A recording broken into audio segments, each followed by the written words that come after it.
Hello students, कैसे? उम्मीद करता हूं बढ़िया होंगे। आज की क्लास में हम लोग सारे इंपॉर्टेंट क्वेश्चन करेंगे जो कि आपके प्रीवियस ईयर में आए हैं और यही वो प्रश्न है जो कि लगातार पेपर में आ रहे हैं। आपका सिलेक्शन अगर आपको लेना है तो 100% इस तरह के सवाल आपको आने चाहिए। तो चलिए शुरू करते हैं। वीडियो को लाइक कर लेना और चैनल को सब्सक्राइब। सवाल को करने से पहले सबसे पहले आपको सवाल को ध्यान से पढ़ना चाहिए। पूछ क्या रहा है? क्वेश्चन में बोला है कि 1 से 25 तक की संख्याओं का योगफल क्या होगा। अगर आपको 1 से लेकर लगातार कितनी भी संख्याओं का योगफल पूछा जाए, जैसे यहां से आपको 25 तक पूछा है, तो आपको क्या करना है? जो भी अंतिम संख्या होगी उसको लिखिएगा। जैसे यहाँ पे 25 तक पूछा है, 25 और इंटू में एक ज्यादा संख्या 26 और डिवाइड बाय आपको 2 कर देना है। 2 से इसको डिवाइड करेंगे, ये आपका जाएगा 13। 25 और 13 की मल्टीप्लाई करेंगे, गुणा करने पर हमें मिलेगा 325। ऑप्शन नंबर आपका बी राइट आंसर। कभी भी ध्यान रखना, 1 से 25 तक या फिर आपसे पूछा जाए कि 26 तक की प्राकृतिक संख्याओं का योगफल क्या है, 27 तक की प्राकृतिक संख्याओं का योगफल क्या है, तो आपको बस अंतिम संख्या देख लेनी है। अंतिम संख्या में अंतिम संख्या लिखोगे, उससे एक ज्यादा है अगली संख्या लिखोगे और डिवाइड बाय 2 कर दोगे, आपका उन सभी संख्याओं का योगफल निकलकर आ जाएगा। अगला प्रश्न देखिए। 4 अंकों की सबसे बड़ी संख्या, 4 अंकों की सबसे बड़ी संख्या कौन सी है जिसमें प्रत्येक अंक अलग अलग हो? जब भी आपको 4 अंकों की संख्या लिखनी है और जिसमें प्रत्येक अंक अलग है तो उसको आप जो उल्टी गिनती से लिखना, 9 8 7 6। तो 4 अंकों की सबसे बड़ी संख्या और जिसमें अलग अंक होंगे वो आपकी हो जाएगी 9876। ऑप्शन नंबर आपका ए राइट आंसर। अगर आपसे पूछता कि 4 अंकों की सबसे छोटी संख्या बताओ, 4 अंकों की सबसे छोटी संख्या बताओ जिसके अंक भिन्न हैं, तो उसके लिए हम संख्याओं को लिखते हैं 1 0 2 3। ध्यान रखना, 0 हमेशा हमारा सेकंड पोजीशन पे आएगा जब भी हम छोटी संख्या लिखेंगे, और जब भी हमसे बड़ी संख्या लिखने के लिए बोलेगा तो उसको हम 9 से शुरू करेंगे। 9 8 7 6। अगर वो 5 अंकों की बोलता तो 5 लगाते, 6 अंकों की बोलते तो 9 8 7 6 5 4 लगा देते, तो 6 अंकों की हो जाएगी जब भी आपको अलग अलग कहा जाए। इसी के ऊपर जो है आपका अगला सवाल है, 7 अंकों की बनी न्यूनतम संख्या तथा 6 अंकों की बनी अधिकतम संख्या का अंतर क्या है? देखो, 6 अंकों की बनी हुई सबसे बड़ी और 7 अंकों की बनी हुई सबसे छोटी संख्या। तो 7 अंकों की जब हम सबसे छोटी संख्या बनाएंगे तो हमें 1 से लिखना शुरू करेंगे। 1 0 2 3 4 5 6। तो ये हमारे बच्चे 7 अंकों की संख्या हो गई। 1 2 3 4 5 6 7। ये 7 अंकों की सबसे छोटी संख्या है। और उसने कहा 6 अंकों की बनी अधिकतम, 6 विभिन्न अंकों की बनी अधिकतम संख्या का अंतर। अधिकतम मतलब बड़ी संख्या। जब हम 6 अंकों की बड़ी से बड़ी संख्या लिखेंगे तो मैंने बड़ी से बड़ी संख्या लिखने के लिए क्या बोला आपको? 9 से शुरू करना है। 9 8 7 6 5 4। 6 अंकों की बड़ी से बड़ी संख्या आई और इन दोनों का अंतर पूछ रहा है। अंतर मीन्स दोनों को माइनस कर देंगे। 6 में से 4 गया आपका 2 बचा, 5 में से 5 गया 0, 14 में से 6 गए 8, 12 में से 7 गए 5, 11 में से 8 गया 3 और 9 में से 9 गया 0। कितना बचा? 35,802। ऑप्शन नंबर बी आपका राइट आंसर। ध्यान रखना है, जब भी हम छोटी छोटी संख्या लिखेंगे विभिन्न अंक अलग अलग अंकों की, तो उसको 1 0 2 3 इससे शुरू करेंगे, और जब हम बड़ी से बड़ी संख्या लिखेंगे तो उसको 9 से शुरू करेंगे। 9 8 7 6 5 4, जितने भी अंक की आपसे पूछी गई है। अगला प्रश्न है, प्रथम 10 अभाज्य संख्याओं के गुणनफल में इकाई का स्थान क्या है? बहुत बढ़िया सवाल है। देखो, पहले 10 अभाज्य संख्याओं को लिखेंगे। अभाज्य संख्या वो होती है जो किसी से नहीं कटती, और अभाज्य संख्या आपकी 2 से शुरू होती है। तो पहली अभाज्य संख्या 2, फिर 3, फिर 5 7 9। नहीं, 9 तो नहीं होगी, 9 तो कट जाती है। 2 3 5 7 11 13, इस तरीके से आप लिख लोगे पहली 10 संख्याएं, और फिर इनकी गुणा करोगे। जब हम गुणा करेंगे तो बच्चे यहाँ पे क्या होगा? पहले 2 की 3 से गुणा करोगे, और जैसे ही आप 2 तिया करोगे तो 2 तिया आपका 6 आ जाएगा। 6 के बाद हम अगली संख्या से गुणा करेंगे। 6 की गुणा हम 5 से करेंगे। 6 पंजे कितना हो गया आपका? 30।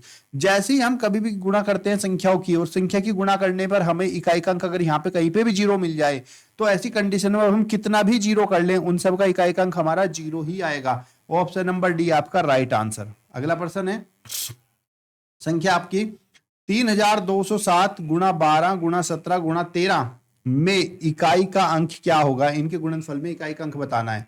तो इकाई का अंक अगर हमें बताना है तो केवल इकाई के अंकों की ही गुणा करेंगे, केवल इकाई के अंकों की। तो यहाँ पे इकाई का अंक कितना है आपका? 7 है, और इधर इकाई का अंक आपका 2 है। तो 7 की गुणा 2 से करेंगे, 7 दूनी कितना हो गया आपका? 14। जब जो भी गुणनफल आएगा उसका केवल इकाई का अंक ही आपको लेना है। अब इकाई का अंक कितना आपका? 4 है, और 4 में अगली संख्या के इकाई के अंक से गुणा करेंगे जो कि 7 है। तो 4 गुणा 7 आपका कितना हो गया? 28। फिर से हमें इसका इकाई का अंक ही लेना है, और इसके इकाई के अंक में अगली संख्या के इकाई के अंक से गुणा करेंगे। तो 8 इंटू 3 बराबर कितना हो गया? 24। आखिरी में जो आपका इकाई का अंक बचा वो कितना बचा? 4। तो इन सभी संख्याओं का अगर हम आपस में गुणा करेंगे और गुणनफल का इकाई का अंक केवल 4 ही आएगा। ऑप्शन नंबर सी आपका राइट आंसर। जब भी आपको इकाई का अंक बोले तो केवल सिर्फ इकाई के अंकों की ही गुणा करनी है और किसी भी संख्या की यहाँ पे आपको गुणा नहीं करनी है। अगला सवाल देख लीजिए। अगले सवाल में क्या पूछा है, यदि दो संख्याओं का गुणनफल, यदि दो संख्याओं का गुणनफल 19 सही 1/2 हो और एक संख्या उसमें इतनी हो तो दूसरी संख्या बताओ क्या होगी। तो जब भी बच्चे आपको दूसरी संख्या पूछी जाए और गुणनफल दिया जाए तो ध्यान रखना दूसरी संख्या बराबर हमेशा हमारा, दूसरी संख्या बराबर हमेशा हमारा होगा गुणनफल। जो भी आपको गुणनफल दिया है उस गुणनफल को भाग कर दोगे आप दी गई संख्या से, जो भी हमें पास संख्या है। अब यहाँ पे हमारा गुणनफल कितना है, 19 सही 1/2 गुणनफल है और इसको भाग करेंगे हम 3 सही 3/8 से। हल करा जाएगा यहाँ पे 19 दूनी 38 और 1 39, तो ये हो गया आपके 39/2 भाग 8 दिया 24 और 3 27, तो ये आपका 27/8 हो गया। हल करेंगे तो आपका 39/2, और जब हम बच्चे भाग करते हैं तो उस भाग के निशान को बदल देते हैं किससे, गुणा से, और इसका रेसिप्रोकल कर देते हैं उल्टा, नीचे वाले को ऊपर ऊपर वाले को नीचे। तो 8 बटा कितना हो गया आपका 27। इसको कट करेंगे तो आपका 2 एकम 2 और 2 चौक आपका 8 हो गया, 3 एकम 3 3 तिया 9 और 3 नम आपका 27 हो गया। कितना बचा, 13 चौके, 13 चौके कितना हो गया 72, और बटे में कितना आ गया आपका, तो 13 चौके कितना हो गया आपका 52, 52 बटे में कितना 9। इसको हम 52 को 9 से भाग करेंगे मिक्स में बदलने के लिए, तो 52 को 9 से भाग किया जाएगा यहाँ पे, तो कितना होगा 9 पंजे 45, 9 छिक 54 ज्यादा हो जाएगा, 9 पंजे आपका हो गया 45, 12 में से 5 गया आपका 7 बचा, तो कितना हुआ 5 सही 7/9। ऑप्शन नंबर बी आपका राइट आंसर। बस कंसेप्ट नहीं भूलना है कि गुणनफल और एक संख्या दी है और दूसरी संख्या निकालनी है तो गुणनफल को दी गई संख्या से भाग करना है।